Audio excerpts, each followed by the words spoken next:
Once again, it is good to have you with us for this sermon. If you're a member of the Troy Church of the Brethren, hopefully you are getting our at-home worship document, which has prayers and call to worships and hymns to sing along with the sermon. And if you're not getting this, whether you're a member of the church or not, if you would contact Melanie Motice through our webpage or through email or text, she will make sure you get one of these, and then maybe you can have a little bit fuller worship experience at home while we continue to be on a stay-at-home order. So if you want one of these, let us know. If you've been following this document, you have just read with your family Psalm 23. And we just heard Emma play a beautiful piece on her flute, "The Lord Leadeth Me." Psalm 23 is probably by far one of the best known psalms from the Bible. It's a go-to verse for pastors and people in ministry, which is used to bring comfort to people in times of loss, whether it be funerals, celebrations of life. And some pastors use this verse as they go in and visit people, sick people in the hospital. And they recite this psalm to them as a way to bring them comfort. I'll be honest with you, I did not always understand why we went to Psalm 23 to bring comfort to those in sorrow. Yeah, there's some good imagery there. But how often do we as humans lie down in green pastures? You know, we might enjoy lying down in our backyard in the grass for a while, but in green pastures? And how many of you long to be led beside still waters? Would green pastures and still waters be the first things that come to your mind if you were seeking to be comforted?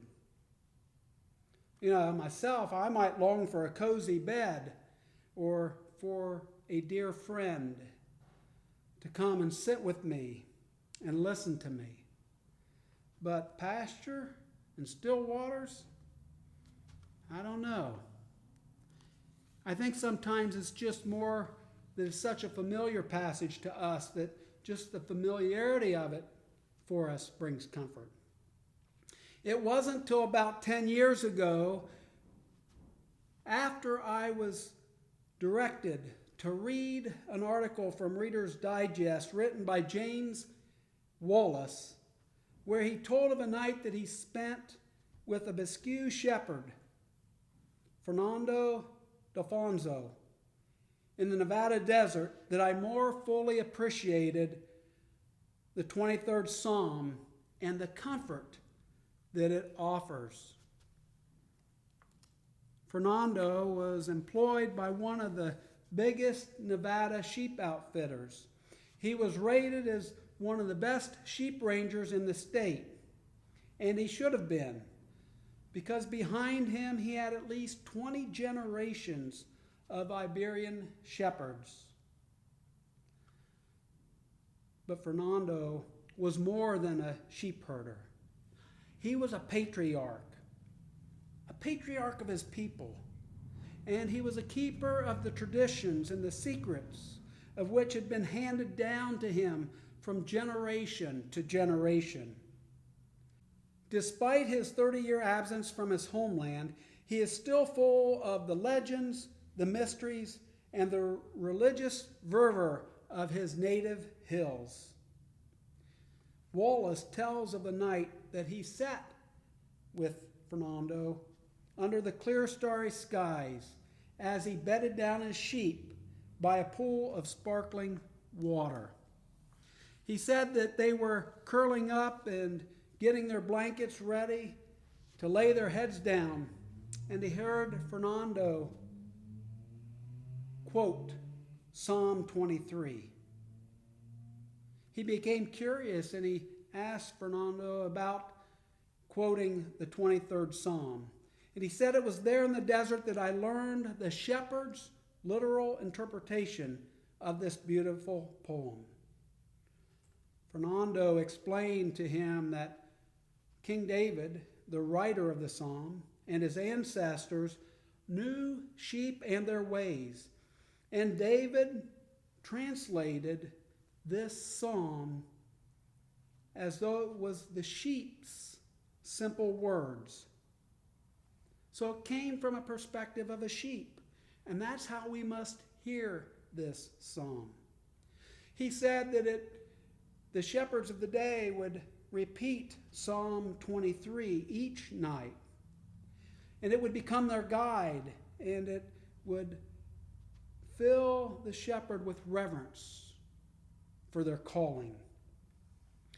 He said it was their defense wall, it was their support when the days were hot or stormy, and when the nights were dark and cold, and when the wild animals, encroached on them. He said that many of the lines are statements of simple requirements of actual duties of Holy Land shepherds. And then he started to go through the psalm for Wallace, phrase by phrase. He said, the Lord is my shepherd, I shall not want. And then he told Wallace, he said, sheep instinctively know that they have been folded, that they have been pinned up for the night. And they know that the shepherd has mapped out their grazing for the next day. They have no worries, for the shepherd had guided them along up to this point, and they had faith in their future because they knew that the shepherd always had their well-being in his view. He went on and he said, he makes them lie down in green pastures.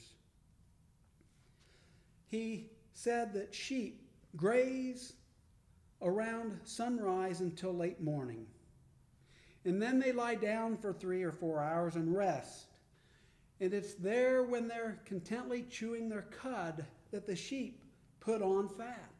That's what the shepherds want. Consequently, the good shepherd will start his flocks out in the early hours on rougher vegetation and slowly move them throughout the morning to richer and sweeter grass, finally coming with their flock to a shady place for their afternoon rest in the finest green pastures. Sheep, while resting in such a happy surrounding, he said, feel content. He leads them beside still waters. He went on to say that every shepherd knows that sheep do not like drinking from gurgling or running water. The shepherd must search out a place where the water either has eroded and made pools of water, or built up behind rocks to make still pools of water, or the shepherd himself had to take rocks and dam up water so the water would be still, so the sheep would drink and be healthy. He restores my soul. He leads me in paths of righteousness for his name's sake. He continued to explain to Wallace that Holy Land sheep exceed in their herding instincts over the Spanish and the French herds. These sheep take their place in the grazing line in the morning, and they keep that same position throughout the day, he said. However, at some point in the day, each sheep would leave their place in line, and they would come to the shepherd. And the shepherd would rub its nose and ears and scratch its chin and whisper affectionately in its ear. If the shepherd was laying down, the sheep would come up and maybe nibble at his ear and rub his cheek against his face. After a few minutes of communion with the master, the sheep would then return to its place in the feeding line. Yea, though I walk through the valley of the shadow of death, I will fear no evil, For your rod and your staff, they comfort me. There is an actual valley of shadow of death in the Holy Lands. It's south of the Jericho Road leading from Jerusalem to the Dead Sea. This is a very narrow pass through the mountain range.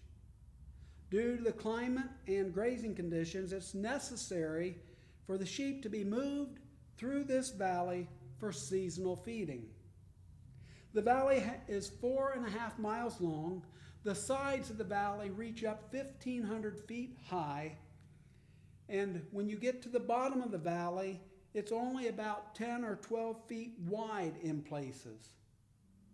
Travel through the valley was dangerous because its floor had been badly eroded by the downpours, which created deep gullies in the pathway. The actual footing on solid rock was hard to find, where some places were so narrow that sheep couldn't even turn around. So it was an unwritten law by the shepherds that flocks must go up the valley in the morning hours and down the valley in the evening hours, so they would not meet in the middle and create chaos. About halfway through the valley, the walk across from one side to the other, there was a gully cut out about 8 foot that the sheep had to actually jump across. The shepherd would stand there and prod the sheep to jump across. If a sheep would leap and miss and fall into the gully, that's when the shepherd would take his shepherd hook, and for the bigger sheep, he would hook around their heads and necks and pull them up to the other side to safety. The smaller sheep, he would reach down around their brisket, around their chest, and pull them up to the other side. Many wild dogs lurked in the shadows of this valley, and they were looking for prey. So after a band of sheep had entered the pass, the lead sheep, if it would come upon a dog, it was unable to retreat, so it would throw out warning calls. The shepherd would hear the sheep baying and throwing out these warning calls, and the shepherd, who was skilled at throwing its rod, would hurl the rod at the dog to knock the dog off into the washed-out gully. Thus the sheep had learned to fear no evil, even in the valley of the shadow of death, for their master is there to aid them and to protect them from harm. He went on, "You prepare the table before me in the presence of my enemies." Now, some scholars say that the psalm writer shifts here from the metaphor of a shepherd to the metaphor of a banquet table. However, Fernando says David's meaning is simple. When you know the feeding conditions in the Holy Land, if you know the ranges. He said there were poisonous plants that were fatal to the sheep in the grazing lands of the Holy Land. And each spring the shepherd would have to go out and root out these poisonous plants with their mattocks. And so they would go out and dig and prepare places for the sheep to graze. They would take the poisonous plants and they would stack them up on rocks, and they would use those later as they dried out for their campfire pits. So in the meantime, the sheep are led into this newly prepared pasture, which is now free from poisonous plants, and in the presence of their enemies, the deadly plants on the rocks drying out, they would eat in peace. You anoint my head with oil, and my cup runs over. At every sheepfold, at every sheep pen where the shepherds would bring their sheep at night, there was an earthen bowl of olive oil and a large stone jar of water. As sheep would come in for the night and were led through the narrow gate into the sheep pen, the sheep would pass single file past the shepherd, who would quickly examine them for briars or any scrapes or cuts or bruises. If they found such a condition on the sheep, they would pull that sheep out of line, and they would tenderly care for each sheep's wounds. Then the shepherd would dip his hands into the olive oil and anoint the injury.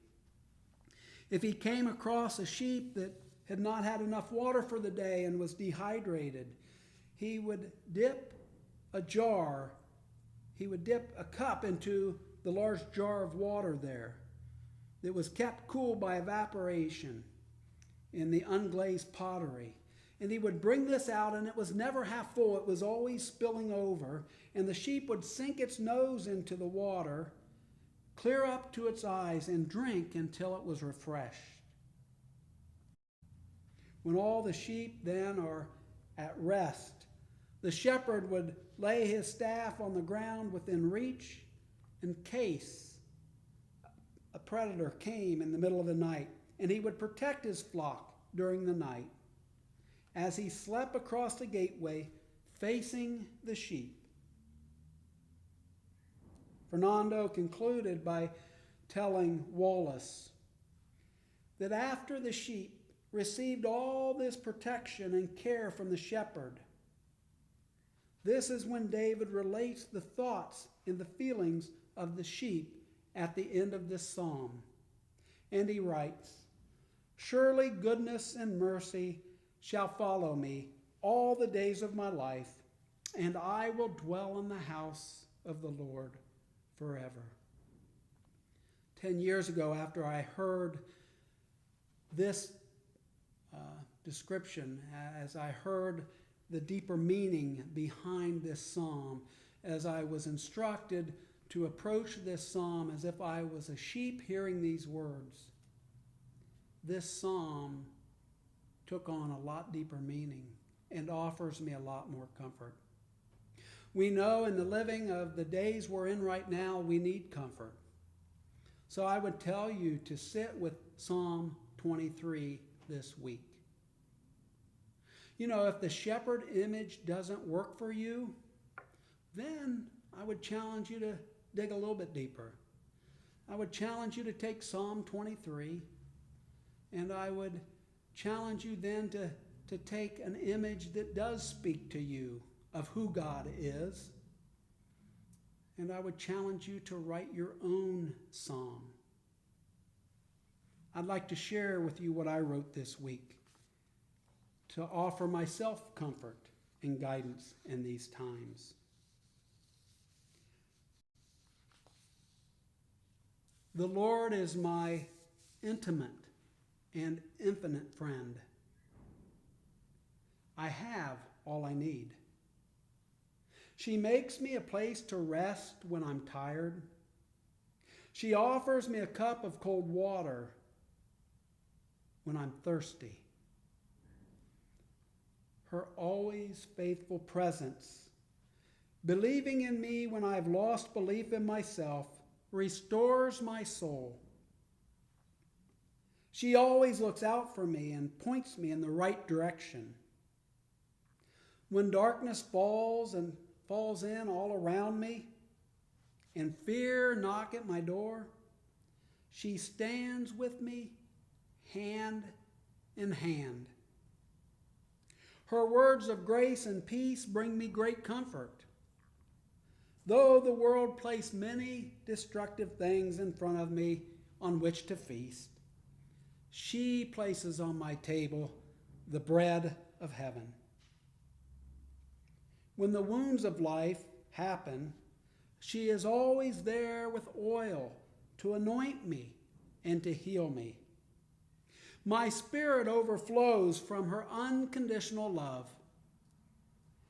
Every day of my life, she pursues me and showers me with goodness, grace, and peace. She offers me an endless invitation into the shelter of her home, and this is where I forever long to be.